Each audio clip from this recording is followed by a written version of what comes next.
Niskayme Cochrane. Thank you, Speaker. It's always an honour to be able to stand in this House and today respond to the Premier and our Minister's statement on the Fairness and Procurement Act 2018.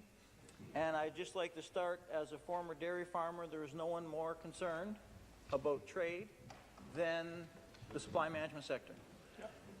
And although this doesn't directly impact the supply management sector, it could. Ontario is a trading province. Canada is a trading nation. And at this point in time, we are at perhaps a breaking point in our trading relations with the United States. We are in the middle of the most crucial negotiations in NAFTA that we've ever been in, partly because our trading partner, their executive branch, is so unpredictable. I think we all realize that. So, we all want to protect jobs in Canada. We all want to protect jobs in Ontario. And I listened intently when the Premier said, I hope that she wanted people to put games aside. And on behalf of the New Democrats, I sincerely hope that the governing party isn't playing political games with the future of workers of all sectors in Ontario, because this is a very, very crucial time. And trade normally isn't a provincial issue. So I hope that the government has taken the time. Excuse me, but we were very respectful when you spoke, and I am making a respectful debate. But trade is a national concern.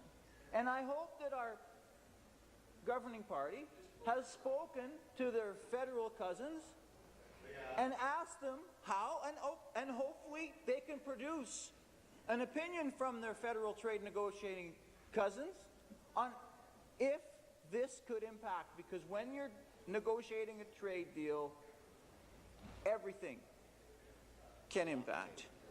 And at this specific time, you have to be more careful than ever. And you have to take more time to make sure that it's done correctly and done respectfully. And specifically with this legislation, it would be much more palatable, I think, if instead of specifically time after time naming American jurisdictions, name any jurisdiction that takes a protectionist stance. Because we are all against protectionism. But this legislation is specifically designed to poke an American in the eye. And I'm not sure that this is the time to specifically go around and poking our American trading partners in the eye. Why couldn't this legislation be crafted so it's anti-protectionist, but across the board? Because there are times when other jurisdictions are equally guilty of this. So then if we're dealing with Chinese steel, are we going to then create another bill specifically for Chinese steel? No. Let's do it right and ensure that you're not playing political games. Because the people who are working in the forestry sector,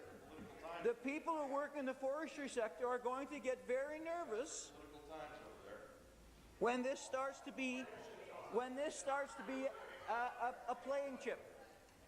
And the people in supply management are also going to be very nervous. Because at this point, anything to do with trade is suspect. And when you talk about legislation a few months before an election, that's also highly suspect. I sincerely hope that this government is actually looking at the collateral damage that poorly crafted legislation could cause. We sincerely hope that, and we sincerely hope that we will work together to make good legislation. Thank you.